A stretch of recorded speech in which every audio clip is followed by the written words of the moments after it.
I now present to you Mr. and Mrs. Richard Buck Filipowski.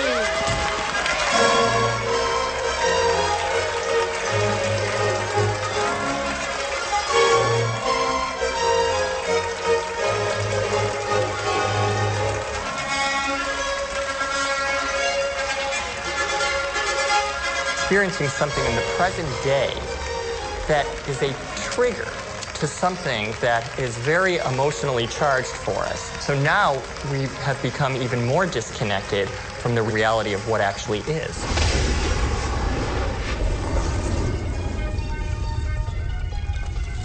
The new dream, like a thunderstorm in our brain, and its electrical strikes through our synaptic skies to the earth of our being, creates a chemical cascade in our body that prepares our body for conquest, achievement, a relishing experience emotionally.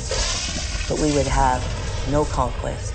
Indeed, we would have no relishment if we had not first had that hologram and those chemicals that made us, or rather changed us, from being fearful entities into fearless entities after a dream.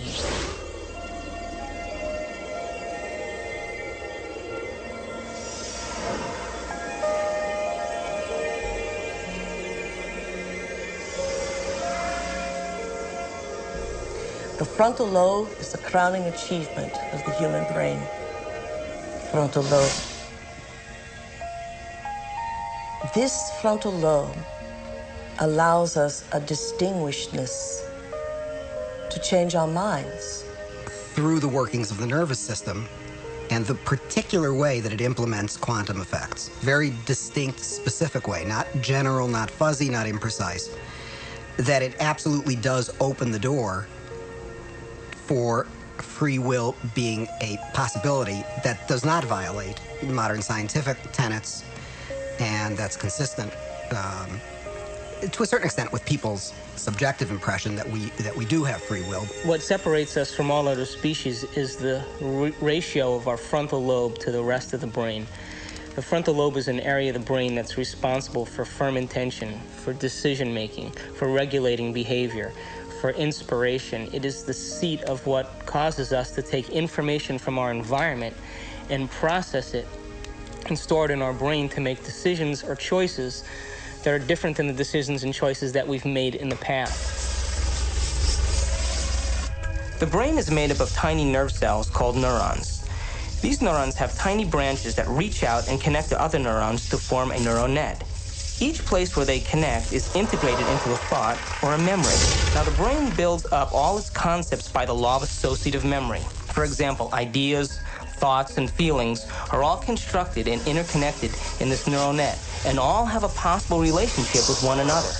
The concept and the feeling of love, for instance, is stored in this vast neural net. But we build the concept of love from many other different ideas. Some people have love connected to disappointment. When they think about love, they experience the memory of pain, sorrow, anger, and even rage. Rage may be linked to hurt, which may be linked to a specific person, which then is connected back to love. Every observation can be looked upon as a quantum measurement. This quantum measurement produces memory. We always perceive something after reflection in the mirror of memory. It is this reflection in the mirror of memory that gives us that sense of I-ness, who I am. The brain does not know the difference between what it sees in its environment and what it remembers, because the same specific neural nets are then firing. We know physiologically that nerve cells that fire together wire together. If you practice something over and over again, those nerve cells have a long-term relationship. If you get angry on a daily basis, if you get frustrated on a daily basis, if you suffer on a daily basis, if you give reasons for the victimization in your life, you're rewiring and reintegrating that neural net on a daily basis, and that neural net now has a long-term relationship with all those other nerve cells called an identity. We also know that nerve cells that don't fire together no longer wire together. They lose their long-term relationship. because every time we interrupt the thought process that produces a chemical response in the body, every time we interrupt it, those nerve cells that are connected to each other start breaking the long-term relationship. If we practice our mental rehearsal and our skill in being able to do it will show that certain brain circuits will grow as a result of our effort. It'll get easier to do, in other words. If we accept that idea, then it will allow us to go back the next day and do it with more certainty and with more acceptance. That in itself is no different than praying. You see, there's no religious text that says thought doesn't matter. There's no religious text that doesn't say your prayer and your intention shouldn't be answered by God. But explaining how that happens is what quantum physics and the observer is all about. But still, when we can make thought more real than anything else, our brain is designed to do that. The frontal lobe, with its enormous space, is the altar in which we place a thought. And it gives us the permission to hold a thought for an extended period of time, and it lowers the volume to the external stimuli. We lose track of time and space. That's the moment we're stepping into the quantum field. That's the moment that now we're making thought more real than anything else. We are physically, chemically, emotional human beings. That's not a bad thing. It only becomes a limitation when we keep accessing those same emotions and those same attitudes on a daily basis and go nowhere in terms of our change or evolution in our life. How can we say that we have lived fully every day by simply experiencing the same emotions that we're addicted to every day? What we're actually saying is, I have to reconfirm who I am, and my personality is, I have to do this, I have to go here, I have to be that. A master is quite a different cat. It is one that sees the day as an opportunity in time to create avenues of reality and emotions that are unborn, of realities that are unborn, that the day becomes a fertilization of infinite tomorrows. There's a part of the brain called the hypothalamus. The hypothalamus is like a little mini factory, and it is a place that assembles certain chemicals that matches certain emotions that we experience. Those particular chemicals are called peptides. They're small chain amino acid sequences. The body's basically a carbon unit that makes about 20 different amino acids all together to formulate its physical structure. In the hypothalamus, we take small chain proteins called peptides, and we assemble them into certain neuropeptides or neurohormones that match the emotional states that we experience on a daily basis. So there's chemicals for anger, and there's chemicals for sadness, and there's chemicals for victimization. There's chemicals for lust. There's a chemical that matches every emotional state that we experience. And the moment that we experience that emotional state in our body or in our brain, that hypothalamus will immediately assemble the peptide that then releases it through the pituitary into the bloodstream. The moment it makes it into the bloodstream, it finds its way to different centers or different parts of the body. Now, every single cell in the body has these receptors on the outside. And one cell can have thousands of receptors studding its surface, kind of opening up to the outside world. And when a peptide docks on a cell, it literally, like a key going into a lock, sits on the receptor surface and attaches to it and kind of moves the receptor. And it's kind of like a doorbell buzzing, sends a signal into the cell. It's party time!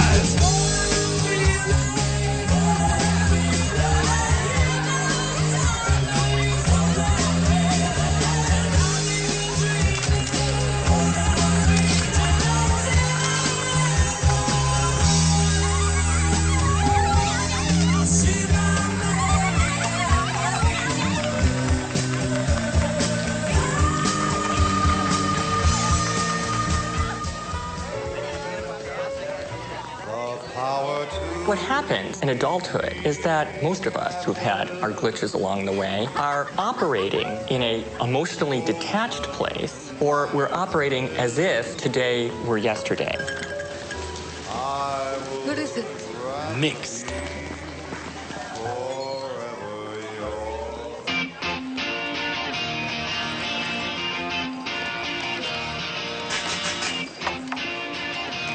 Change in itself means, then, that we have to abandon our old self. It means that we have to leave behind our identity for a few moments and begin to speculate who we could be. To change means modifying our behavior enough so that it's permanent.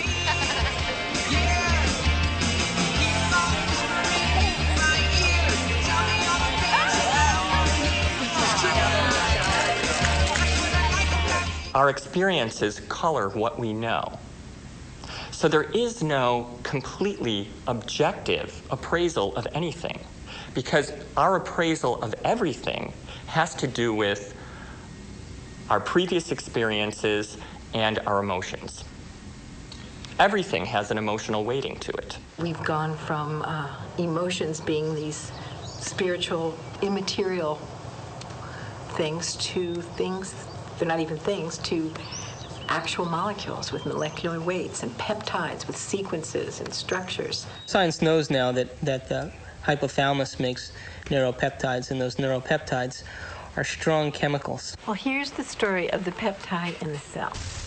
The peptides find the receptors and dock onto them and stay attached. Then they come off, and then they can come back on again. And while they're there, they are changing the cell. A receptor that has a peptide sitting in it sets off a whole cascade of biochemical events, some of which changes the nucleus of the cell.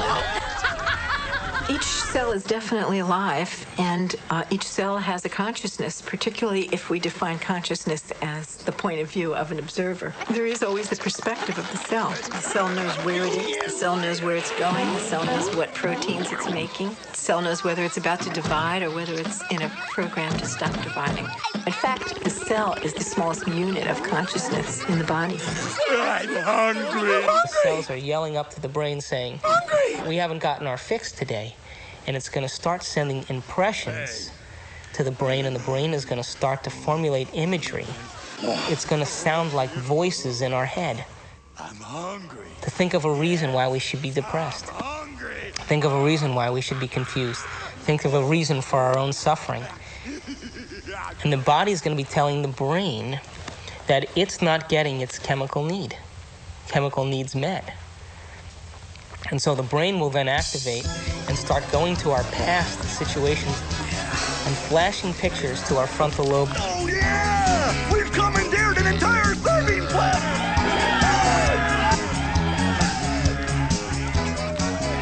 Yeah! Keep it coming! Keep it coming!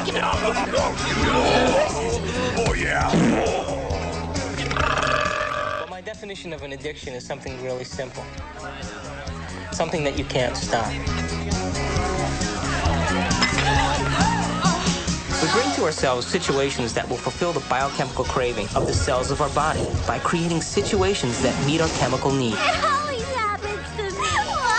Why? So my definition really means that if you can't control your emotional state, you must be addicted to it. Ruins everything. The people that we really love are people who are willing to share our emotional needs, our feelings, whatever they are. Whether they're sexual, whether they are victimized, poor me, poor you, whether they are power, you need somebody to control you so you feel like you're in control. No, ma'am, don't dip your half-eaten shrimp back into the cocktail sauce. Screw you and your health coach. I am the bride's sister. I'll stick my ass in the cocktail sauce if I damn well please. Come on. I want you to get out there and serve, make sure everybody has a full glass. Fun. You won't do anything else. Me show you what women want!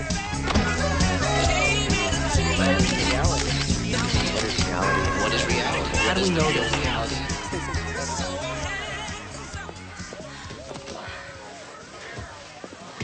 They have taken laboratory animals and they've hooked up electrodes in certain parts of their brain that produce those neuropeptides. And those neuropeptides are such strong chemicals that, given the fact that they train the laboratory animal to press a lever to get that chemical release, that neuropeptide release, it would choose the neuropeptide release more than hunger, more than sex, more than thirst, more than sleep. As a matter of fact, it went to the point of physical exhaustion and collapsed before it would take care of itself physically. And that's really what stress does to our body. We become so addicted to the stress in our lives that we can't quit our job, even though it doesn't serve us. We can't leave our relationship because it doesn't serve us. We can't make choices because the stimulus and the responses produce the chemistry that clouds our choices, and we're no different than the dog who lacks its ability to make choices because of its smaller frontal lobe. So how can anyone really say they're in love with a specific person, for example? They're only in love with the anticipation of the emotions they're addicted to. Because the same person could fall out of favor the next week by not complying.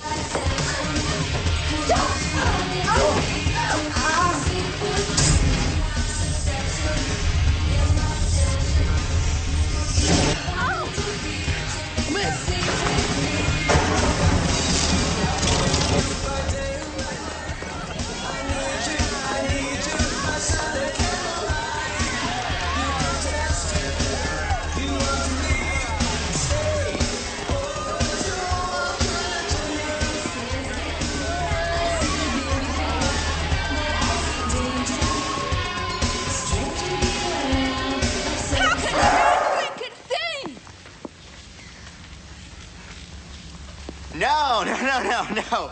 You got the punchline wrong. It's a photographer's joke. Go on about your music.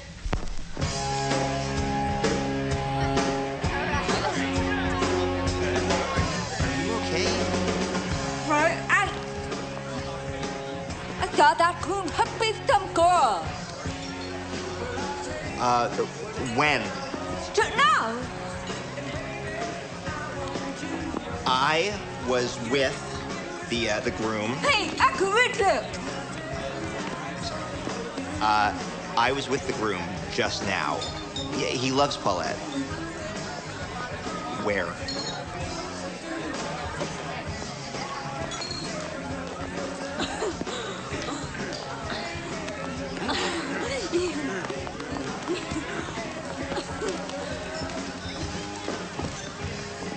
Polacks, they all look the same in a tux.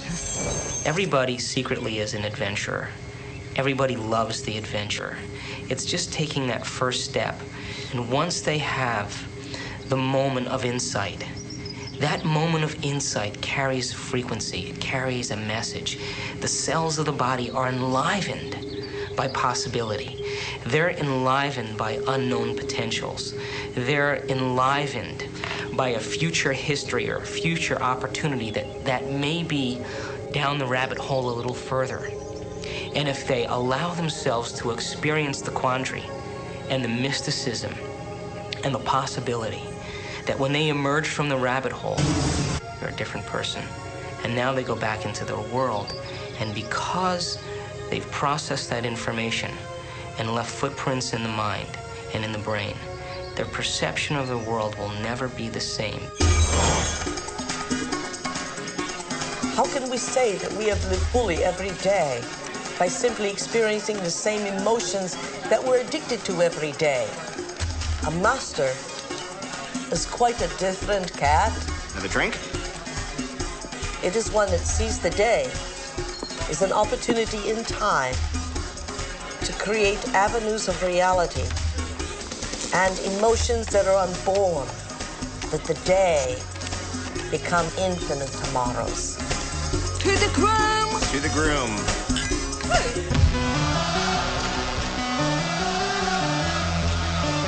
What's up, guys? What's up, man? Hello. What do we need? Some boxes. Put out! Yeah, man.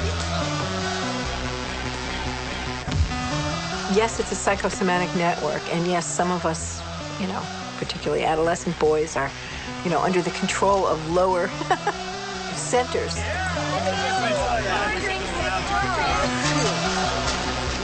The eye isn't in control of the molecules of emotion. It's more, I don't want to say at the mercy of it, but these rapid eye movements that help us decide where to focus are mediated in the midbrain, and you can map opiate receptors there and receptors for many of the other peptides. So once again, the relevant search command that's going on is related to finding a certain emotional state.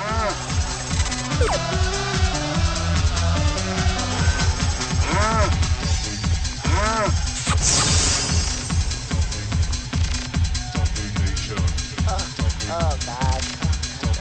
She wouldn't fall for me, no. Oh, mama! Woo!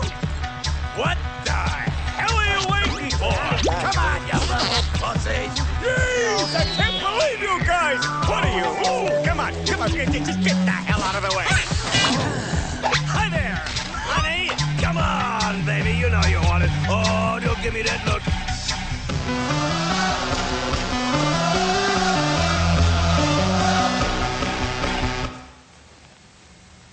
What about people who are addicted to sex? Actually, sex itself is an invention to allow us to see into the future. Think about that for a while.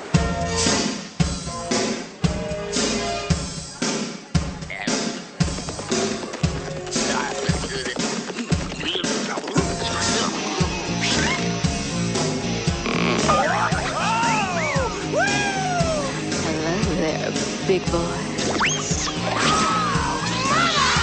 Is there a rocket in your pocket, or are you just happy to see me?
Some polka music, okay? I'm gonna play These the people polka want to hear music. some I know polka we're gonna music. play some You polka can't music. have a Polish wedding without polka music!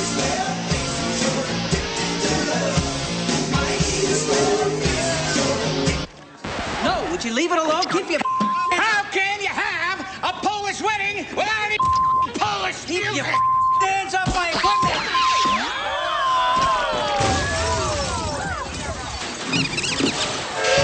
It ain't a Polish wedding without a polka!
We'll find some old shoes, wasted one without a pin. Where we go from here. Our mind literally creates our body.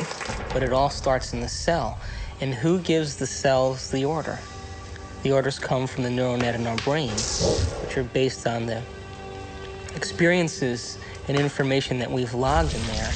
And we use a certain box of solutions to our life that causes chemistry to take place. So in order for us to change the chemistry, we would literally have to change the neural net, which means we'd have to change our identity, which means we'd have to change our attitude, or change the way in which we interact with our environment.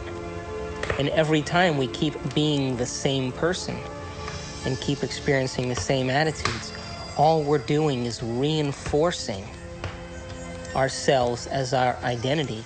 I once did a little gig in a woman's prison they're all heroin addicts, and by teaching them that they have receptors for the heroin, and that the more heroin that they take, their ability to make their own internal endorphins, their own internal heroin, basically starts to decline. And then the receptors start to become subsensitive, or there's actually less of them.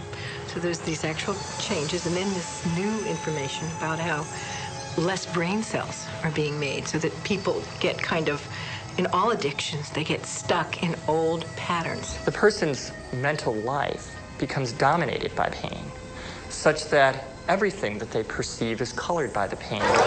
And sometimes every way that they react and everything that they do becomes all about their pain. One of the things about receptors is they change in their sensitivity. If a given receptor for a given drug or internal juice is being bombarded for a long time at a high intensity, it will literally shrink up. There will be less of them, or it will be hooked up in such a way that it is desensitized or downregulated. So the same amount of drug or internal juice will elicit a much smaller response.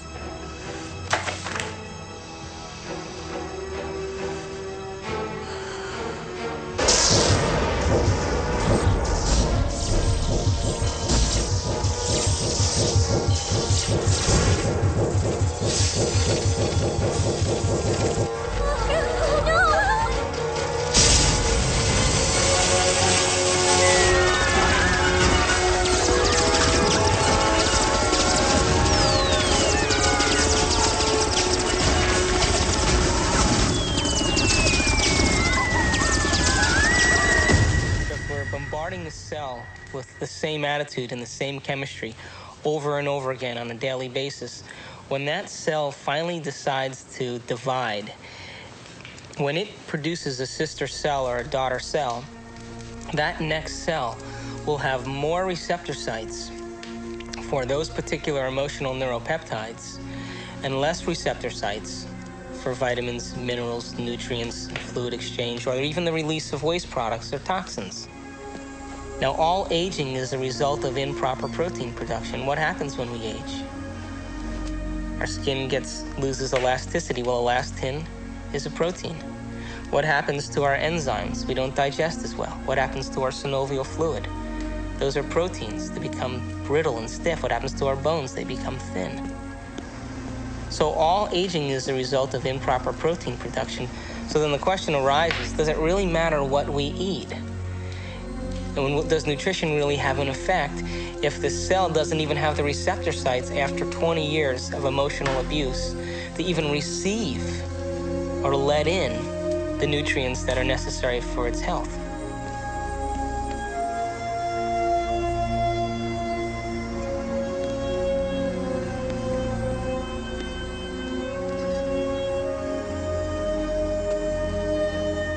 If we know the thoughts of a person, we will best know them by their addiction, their continuous, over 24 hours, in a continuum of what emotions they display in their body, we shall know their thoughts.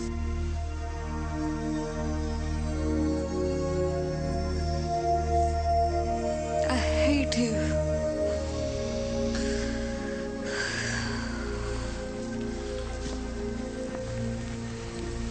We never, ever reincarnate to the I love you so much people.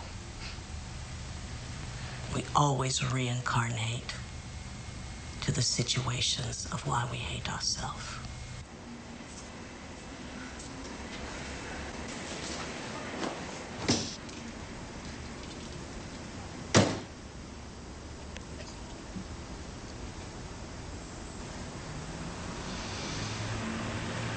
I hate you.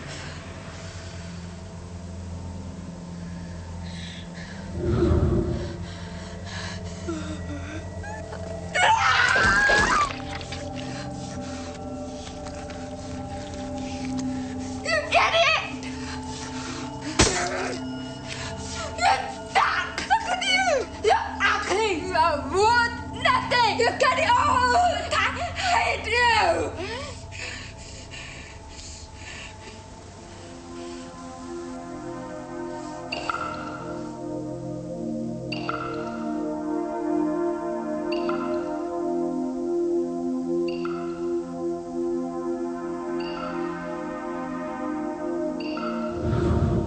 It makes you wonder, doesn't it? If thoughts can do that to water, imagine what our thoughts can do to us.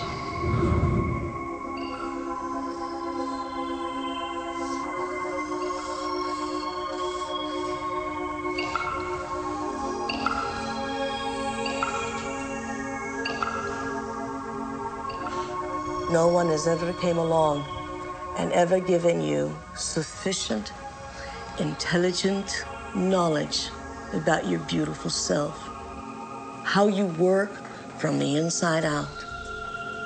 Why do you have addictions? Because you have nothing better. You have dreamt of nothing better because no one has ever taught you how to dream better. There's data now that when people are addicted to, whether it's cocaine, heroin, nicotine, alcohol, all of them seem to share a property of blocking the growth of new brain cells. And yet, it can completely come back when the drug taking has stopped. Oh, poopy. If you don't see the traps, you have to go through the crap until you see the traps. Because if you don't see it, it's your only teaching machine.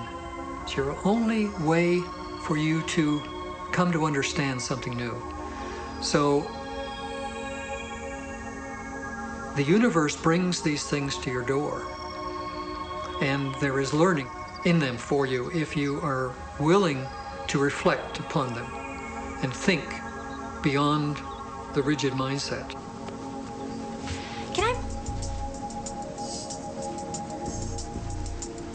Wow. Borrow some toothpaste?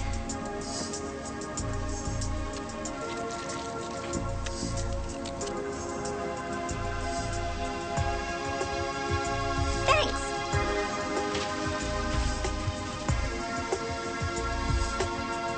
When I talk about we disappearing, I don't mean that we physically disappear. What I mean is that we move out of the area of the brain that has to do with our personality, that has to do with our association to people, our association to places, our association to things and times and events. We don't exist in the associative centers in our brain that reaffirms our identity and reaffirms our personality.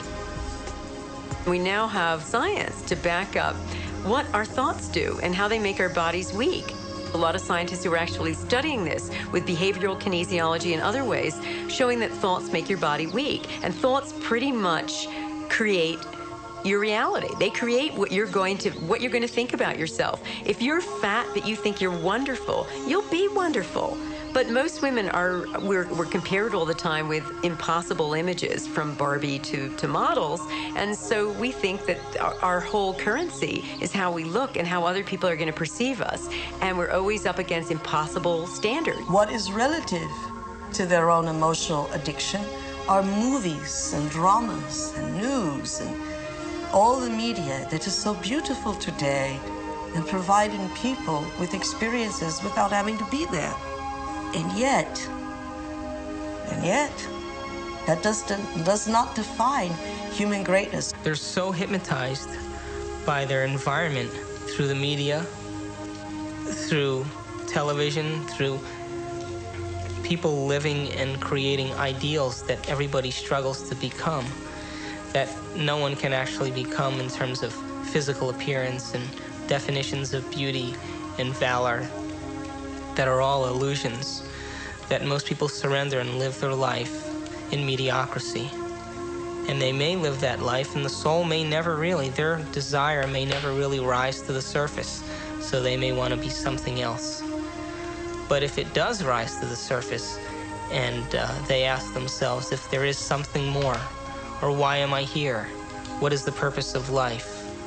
Where am I going? What happens when I die? They start to ask those questions. They start to flirt and interact with the perception that they may be having a nervous breakdown. And in reality, what they're doing is that their old concepts of how they viewed their life in the world start to fall apart.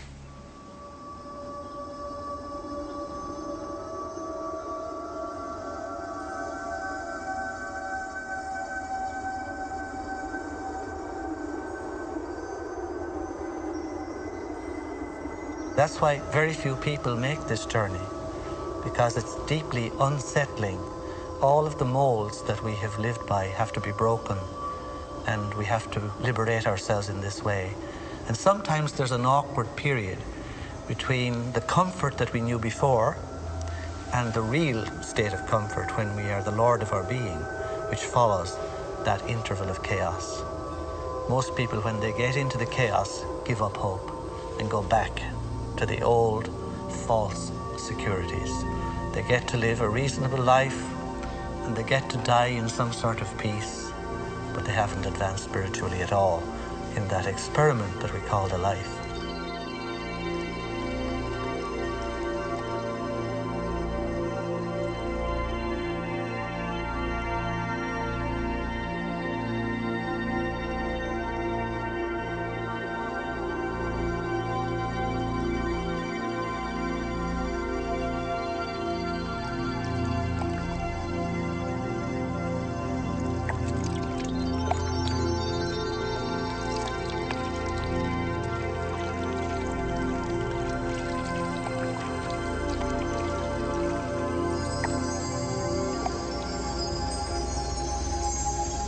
We're in completely new territory in our brain.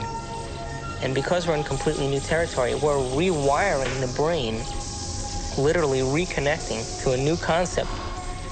Then ultimately, it changes us from the inside out. If I change my mind, will I change my choices? If I change my choices, will my life change? Why can't I change? What am I addicted to? What will I lose that I'm chemically attached to? And what person, place, thing, time, or event that I'm chemically attached to that I don't want to lose because I may have to experience the chemical withdrawal from that. Hence the human drama.